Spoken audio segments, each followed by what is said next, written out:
اعوذ باللہ من الشیطان الرجیم، بسم اللہ الرحمن الرحیم۔ شروع کرتا ہوں اللہ پاک کے بابرکت نام کے ساتھ جو دلوں کے حال بہتر جانتا ہے۔ میری طرف سے دیکھتی آنکھوں سنتے کانوں سب کو السلام علیکم ورحمۃ اللہ وبرکاتہ۔ سب سے پہلے اللہ تعالیٰ کی ذات پاک کا شکر ادا کرتا ہوں، اور اس کے بعد اپنے نبی پاک خاتم النبیین حضرت محمد مصطفیٰ صلی اللہ علیہ وآلہ وسلم پہ اور آپ کی آل پہ لاکھوں کروڑوں درود و سلام۔ آج کا میرا ولاگ انتہائی اہم ہے، یہ سمجھے کہ سب سے زیادہ جو ضروری ہے نا وہ آج کا ولاگ ہے۔ بڑی احتیاط کے ساتھ غور کے ساتھ دیکھنا ہے، سننا ہے، اور اس کے بعد آپ لوگوں نے فیصلہ کرنا ہے کہ اس وقت جتنی ضرورت شدت کے ساتھ افواج پاکستان کو عوام سے ہے اتنی پہلے کبھی نہیں تھی۔ سب سے پہلے تو میں کل کے ولاگ کی وضاحت کر دوں کہ وہ کافی سخت میں نے بنایا تھا، حکومت کے بھی خلاف کافی باتیں کی تھی، کیونکہ میں تو کسی کا بھی لحاظ نہیں کرتا ہوں، جو بھی قصوروار ہوتا ہے اس کے خلاف میں بولتا ہوں، اور انشاءاللہ بولتا رہوں گا، کیونکہ میں صرف ڈرتا ہوں تو اللہ کی ذات پاک سے ڈرتا ہوں، باقی کسی سے بھی نہیں ڈرتا ہوں۔ 75 سال کا ہو گیا ہوں، بونس پہ چل رہا ہوں، جو رات قبر میں ہے باہر نہیں ہو سکتی تو ڈرنا کیا۔ اور الحمدللہ اللہ کا لاکھ لاکھ شکر ہے کہ پاکستان کا سب سے سینئر صحافی ہونے کا اعزاز بھی اللہ پاک نے مجھے دیا ہوا ہے۔ میں نے اپنی صحافت کا آغاز 1975 میں نوائے وقت اخبار سے کیا تھا۔ اتوار کا داریہ میں لکھا کرتا تھا عارف نظامی صاحب کی زیر نگرانی۔ پرنٹ میڈیا میں تو میں چل گیا تھا، بعد میں آیا الیکٹرانک میڈیا، اس میں مکمل طور پہ فلاپ ہو گیا۔ کیونکہ وہ ایک لکھا ہوا پرچہ تھما دیتے تھے کہ حاجی صاحب اس کے علاوہ ایک لفظ بھی نہیں بولنا۔ تو میرا اپنا نام بھی چودھری حاجی محمد سلیم ہے، اور میرے چینل کا نام بھی حاجی سلیم ٹی وی ہے۔ تو اور جب میں نے پرچے کو پڑھتا تو اس میں 99% جھوٹ ہوتے تھے، تو میں پھر معذرت کر کے آ جاتا تھا۔ بعد میں پھر انہوں نے مجھے بلانا ہی چھوڑ دیا، وہ سمجھ گئے تھے کہ بھائی میں ان کے کام کا بندہ نہیں ہوں۔ ان کو چاہیے تھے وہ کٹ پتلی نام نہاد صحافی جیسا یہ احمد میر ہے، یہ میرے سے بہت جونیئر ہے، بہت بعد میں آیا تھا، اور وہ ارشاد جو ہے نا، ارشاد پٹی، اس کو تو میں صحافی مانتا ہی نہیں ہوں۔ وہ یہ پارکوں وغیرہ میں نا مالشیا تھا، مالش کیا کرتا تھا لوگوں کی، تیل کی بوتلیں کھڑکا کھڑکا کے۔ تو یہ لوگ آج کھرب پتی بنے ہوئے ہیں، کروڑ پتی بنے ہوئے ہیں، حرام کی کمائی سے بکے ہوئے ہیں، اسی لیے تو ان کے منہ میں سچ آتا ہی نہیں ہے۔ الحمدللہ اللہ پاک نے مجھے سب کچھ دیا ہے، اچھی نیک فرما بردار اولاد دیا ہے، بچے پڑھ لکھ کے اچھے عہدوں پہ لگ گئے ہیں، شادی شدہ ہونے کے باوجود وہ میرا احترام کرتے ہیں، میری عزت کرتے ہیں، میری بہویں میری عزت کرتی ہیں۔ سب سے بڑھ کے یہ کہ میرے پوتی پوتیاں اپنے ماں باپ سے جتنا نہیں ڈرتے ہیں جتنا مجھ سے ڈرتے ہیں۔ یہ ہوتا ہے حلال بچوں کے خون میں شامل کرنا۔ تو کوشش کیا کریں بچوں کو حلال کھلائیں، پھر وہ آپ کی عزت بھی کریں گے۔ تو اب آپ آ جائیں جناب اصل موضوع کی طرف۔ ایک اپیل آپ سب سے کہ دیکھیں یہ میرا چینل نہیں ہے، آپ سب کا چینل ہے، زیادہ سے زیادہ کوشش کریں کہ اس ویڈیوز کو گروپوں میں شیئر بھی کر دیا کریں، سکپ نہ کیا کریں، پوری ویڈیوز دیکھ لیا کریں، 24 گھنٹوں میں 10 منٹ نکال لیا کریں نا، ذرا ملک کے حالات کا پتہ چل جاتا ہے۔ اور میرا واحد چینل ہے کہ جو میں آپ کو بتاتا ہوں نا، وہ باقی چینل 10-15 دن یا ہفتے بعد یا 4-5 دن بعد دکھا رہے ہوتے ہیں۔ جیسے میں خود سب سے سینئر ہوں، ایسے میرے ذرائع بھی سب سے سینئر ہیں، اس کے باوجود میں پوری تصدیق کر کے پھر ولاگ کرتا ہوں، تاکہ اس عمر میں مجھے کل کسی کے سامنے آنکھیں جھکا کے نہ کھڑا آنا پڑے۔ تو کل میں نے کافی سخت ولاگ کیا تھا، تو اس کے بعد پھر کچھ گورنمنٹ کے حلقوں نے میرے ساتھ رابطہ کیا، اور مجھے بتایا کہ یہ جو جج عدلیہ میں بیٹھے ہوئے ہیں نا، یہ عدالتی دہشت گرد ہیں، یہ ان کو جج نہ کہیں، ان کو عدالتی دہشت گرد کہیں۔ یہ جو 8 جج سپریم کورٹ میں ہیں، باقی اسلام آباد ہائی کورٹ میں چیف جسٹس اور چند ایک دو کو چھوڑ کے سارے کا سارا اسلام آباد high court, Peshawar high court سارے کا سارا، لاہور ہائی کورٹ کے چند ہیں۔ یہ وہ عدالتی دہشت گرد ہیں جن کو لگام ڈالنے کے لیے آئینی عدالت جو آج سے 30 سال پہلے بن جانی چاہیے تھی، لیکن چلیں دیر آئے درست آئے۔ اگر اس وقت وہ عدالت بنی ہوئی ہوتی تو آیا ضیاء میں اتنی ہمت تھی کہ وہ عوامی لیڈر، مقبول ترین پورے عالم اسلام کا چوٹی کا لیڈر، مقبولیت میں نمبر 1 جناب ذوالفقار علی بھٹو صاحب کو پھانسی پہ لٹکاتے؟ بعد میں وہ ریٹائرڈ ہونے کے بعد وہ تسلیم کر رہے ہیں، ہاں جی ہم سے غلطی ہوئی ہے۔ اور یہ جو کرپشن کا بازار گرم ہے عدلیہ میں، ٹکے ٹکے پہ وکیل اور جج بک رہے ہیں، یہ بھی کبھی بھی نہ بکتے۔ تو اس لیے اداروں نے مجھے یقین دلایا، اور آج میں نے الحمدللہ ویڈیو بھی دیکھی ہے اس کی، یہ کیا نام ہے،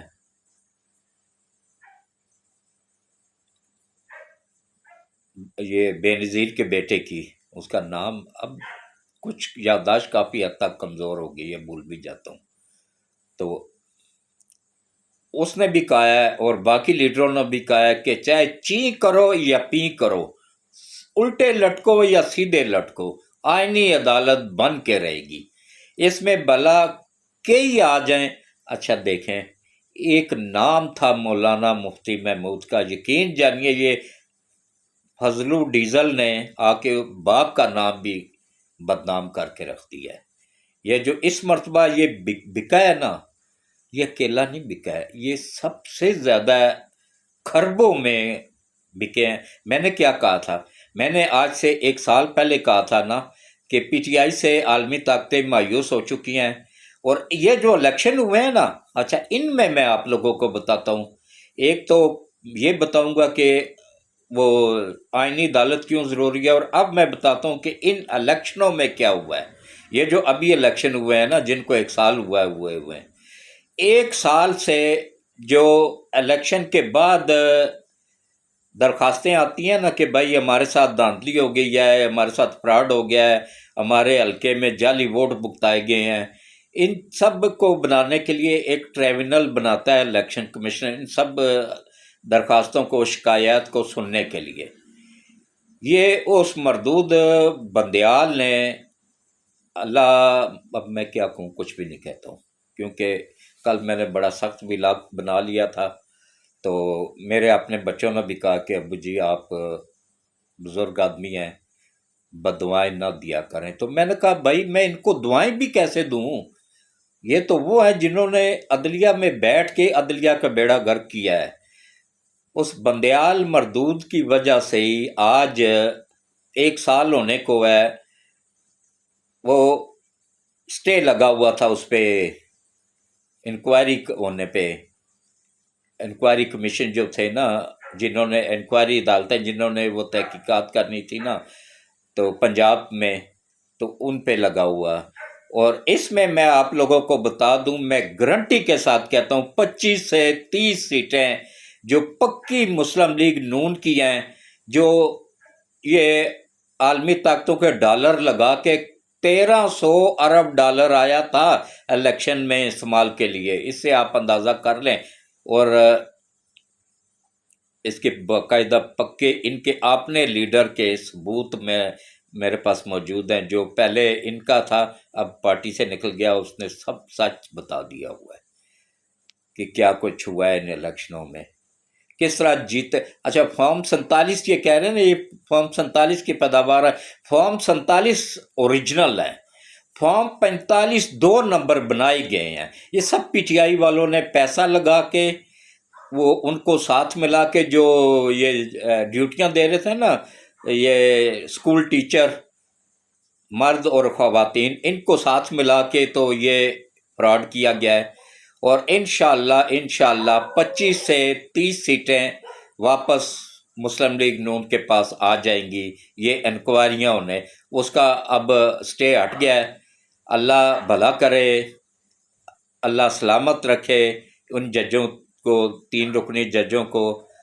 جنہوں نے قاضی صاحب کی اس میں سرپرستی میں یہ فیصلہ دیا ہے کہ سٹے ختم کر دیا ہے، اور اب وہ 1-2 دن میں بن جائیں گی عدالتیں، اور ٹریبونل بن جائیں گے، اور وہ تیزی کے ساتھ دوبارہ گنتی ہوگی۔ اچھا ہاں، اس میں انہوں نے پھر بعد میں شور ڈالنا، جی یہ تو سیٹیں ہم نے جیتی ہوئی تھی، یہ نون لیگ کو تحفے، کوئی تحفہ شوفہ نہیں۔ اس میں دوبارہ گنتی میں یہ ہوتا ہے کہ دونوں پارٹیوں کو آمنے سامنے بٹھا دیا جاتا ہے، ان کے سامنے یا ان کے نمائندے جو ہوتے ہیں ان کے سامنے، ان کے وکیل کی موجودگی میں ایک ایک ووٹ گنتی ہوتا ہے۔ اس میں سوال ہی نہیں پیدا ہوتا، ہر اس پہ ووٹر کی پکچر لگی ہوئی ہے، تصویر لگی ہوئی ہے، کیسے فراڈ ہو سکتا ہے؟ ایک ایک ووٹ گنا جائے گا اور اس کے بعد فیصلہ ہوگا۔ تو اب یوتھڑ بتائیں کہ اس میں فراڈ کہاں سے ہوگا؟ جبکہ ان کے سامنے، ان کی آنکھوں کے سامنے گنتی ہوگی، تو فراڈ کہاں سے ہوگا؟ بعد میں یہ نہیں بوکنا کہ بھائی ہماری سیٹیں تھی تو نون لیگ کو مل گئی ہیں، نہیں، تم لوگوں نے فراڈ کیا تھا، جعلی فارم 45 بنا کے نا اس پہ فراڈ کیا، اور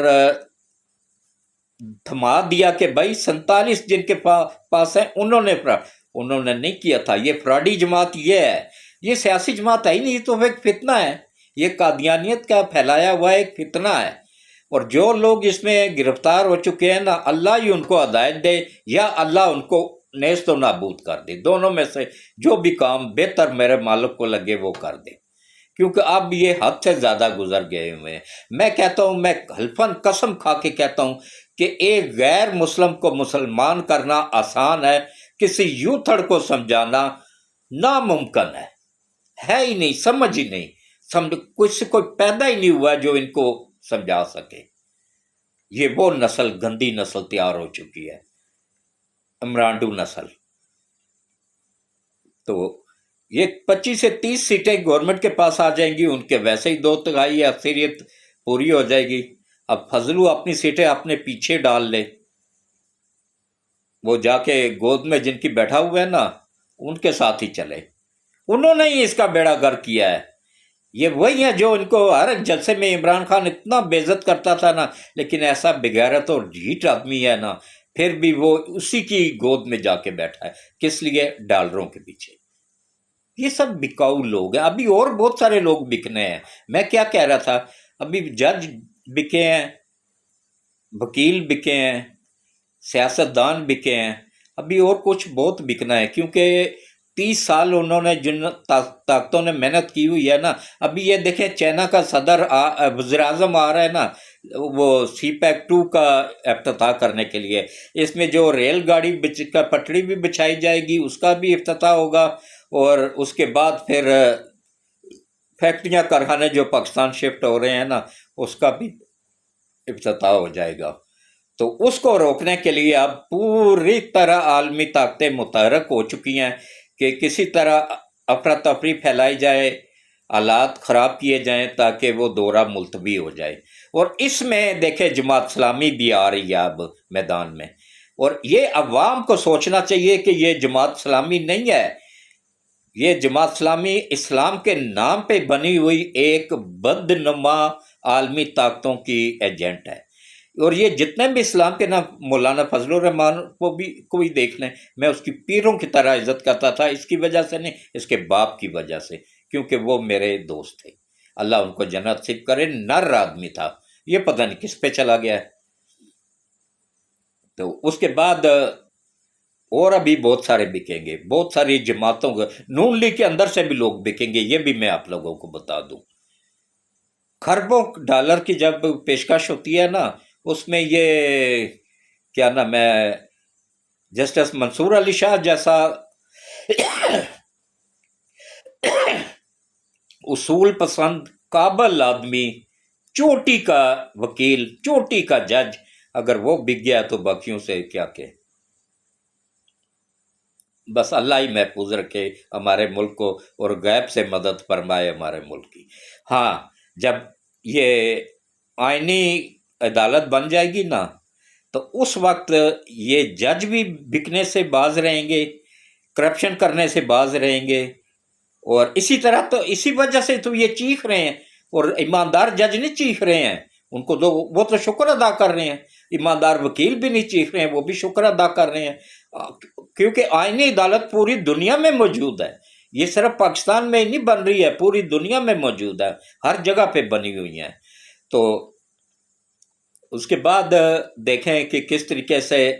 یہ سب کنٹرول میں آ جائیں گے، اور یہ جو ہمارا اللہ بھلا کرے عاصم ملک صاحب بنے ہیں نا یہ ISI کے سربراہ، یہ اب ٹیم بنی ہے جا کے، اب دیکھیں کیسا افغانستان بھی سیدھا ہو جائے گا، بلوچستان کے حالات بھی بہتر ہو جائیں گے، اور PTI بھی اپنے بالکل لیول پہ آ جائے گی، اور یہ جو کرپٹ جج ہیں نا ان کا تو وہ اشر ہوگا نا کہ یہ موت مانگے گے تو ان کو انشاءاللہ موت بھی نہیں آئے گی، ان کا وہ اشر ہونے والا ہے۔ اب ٹیم پوری اپنی ٹیم کے ساتھ اترے ہیں حافظ سید عاصم منیر صاحب، اب ان کی ٹیم مکمل ہوئی ہے جا کے، ابھی کچھ دن صبر کر جائیں، یہ آئندہ آنے والے 1 سے 15 تاریخ تک آپ لکھ کے رکھ لیں کہ ملک کے حالات بھی بہتر ہو جائیں گے، ملک ایک مستحکم صورتحال میں آ جائے گا، عدلیہ بھی سیدھی بالکل ایسے ریل کی پٹڑی کی طرح سیدھی لائن پہ چل پڑے گی، کرپٹ جج اپنے انجام کو پہنچیں گے، اچھے نیک جج انصاف پسند جج آگے آئیں گے، اور عدلیہ میں لوگوں کو انصاف ملے گا۔ یہ کیا بات ہوئی کہ جی 40 سال 20 سال کیس لٹکے رہتے ہیں، کوئی فیصلہ نہیں ہوتا ہے، عمرانڈو جاتے ہیں جا کے فوری طور پہ اگلے دن اس کا کیس لگا، کیوں بھائی یہ تم لوگ، پھر میرے منہ سے پھر کوئی اور نکل جاتا ہے نا، تو آج میں کوشش کر رہا ہوں اپنے آپ کو کنٹرول کرنے کی، لیکن یہ دکھ لگتا ہے نا جی۔ دیکھیں لاہور کے 2 بھائی تھے، ان کو سیشن کورٹ نے بھی سزائے، اچھا ہوا کیا، کسی بندے کو کوئی مار کے چلا گیا، چھریاں ماری ہوئی تھی اس کو، وہ اٹھا کے وہ دونوں بھائی جا رہے تھے مزدوری پہ، وہ اٹھا کے اس کو اسپتال لے کے چلے گئے، اسپتال میں وہ جا کے فوت ہو گیا، بیان دینے سے پہلے ہی فوت ہو گیا، خون راستے میں بہہ گیا تھا نا کافی، کسی دیہات کا ہی واقعہ ہے یہ، تو شہر دور تھا، جاتے جاتے کافی خون بہہ گیا تو اس کی ڈیتھ ہو گئی، وہ دونوں بھائی مجھے پکڑے گئے جی انہوں نے مارا ہے، اب انہوں نے اٹھایا تو ان کے کپڑوں پہ خون بھی لگا ہوا تھا، تو ان کو مار مار کے پولیس نے وہ اشر کیا کہ انہوں نے بیچاروں نے گھر سے چھریاں اٹھا کے دی کہ بھائی ہاں یہ چھریاں ہم نے ماری ہیں۔ اس کے بعد سیشن کورٹ سے بھی ان کو سزائے موت ہو گئی، ہائی کورٹ سے بھی سزائے موت ہو گئی، جب سپریم کورٹ نے پوری طرح تحقیقات ہوئی، ان کے گاؤں سے لوگوں نے گواہیاں دیں، وکیل آئے انہوں نے، اور ایک اچھی فرم ہے وکیلوں کی، اللہ ان کو سلامت رکھے، انہوں نے فری میں ان کی مدد کی، تو وہ دونوں باعزت بری ہو گئے۔ اچھا جب باعزت بری ہونے کا اعلان ہوا 20 سال بعد، تو پتہ چلا کہ بھائی ان کو تو 2 سال پہلے سزائے موت ہو چکی ہے، یہ تھا انصاف۔ یہ اے سی والی گاڑی میں آتے ہیں، اے سی والی گاڑی سے نکل کے اے سی والے کمرے میں بیٹھ جاتے ہیں، بس عدالت میں 1 یا 2 کیس سنیں گے، اس کے بعد اٹھیں گے گاڑی میں بیٹھیں گے واپس گھر چلے جائیں گے۔ ان کو دڑا مرچوں والا ڈنڈا نیچے سے گھسیڑ کے نا تو منہ سے باہر نکالے گی وہ جو آئینی عدالت بن رہی ہے، پورے 8 گھنٹے یہ بیٹھیں گے، کیس سنیں گے، اور یہ لوڈ کم سے کم ہوگا، یہ بہت پہلے بن جانی چاہیے تھی عالمی عدالت، یہ نہ آئینی عدالت، پھر ان پہ چیک اینڈ بیلنس کا سسٹم بھی ہوگا، کوئی جج کرپشن بھی نہیں کر سکے گا، غلط فیصلہ بھی نہیں دے سکے گا، اور غلط بندے کو، یہ کیا بات ہوئی کہ جی 26 کروڑ عوام کے منتخب وزیر اعظم نواز شریف کو وہ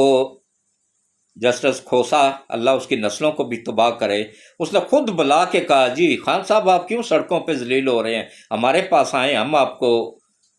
انصاف دیتے ہیں،